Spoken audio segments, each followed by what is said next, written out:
বাংলাদেশের কিছু ইসরায়েলদের দালাল আছে, যারা আলেম রূপে মুসলমান মানুষদের ভিতরে বিভ্রান্তি সৃষ্টি করে।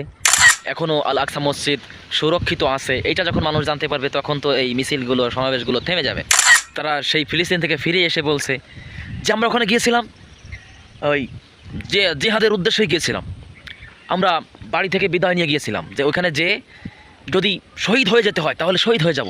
আবার তারা সব সময় শুধু সারাদিন সুন্নি আর ওহাবি ওহাবি ওহাবি ওহাবি করতে করতে সারাদিন তাদের ওয়াজের ভিতরে শুধু ওহাবিদেরকে গালি দেওয়া হয়।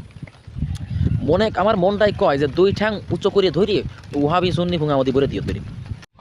সবসময় আমরা শুনে আসছি যে মুসলমান মার খায়, মুসলমানকে হত্যা করা হয়। যেমন এখন সব থেকে বেশি মুসলমানদেরকে নির্যাতন করা হচ্ছে, হত্যা করা হচ্ছে ফিলিস্তিনে। যে ফিলিস্তিন দেশটা আমাদের প্রথম কিবলা ছিল, মসজিদুল আকসা। সেই মসজিদুল আকসা, সেই ফিলিস্তিনের সমস্ত মুসলমানদের উপরে জুলুম, নির্যাতন, নিপীড়ন চালানো হচ্ছে।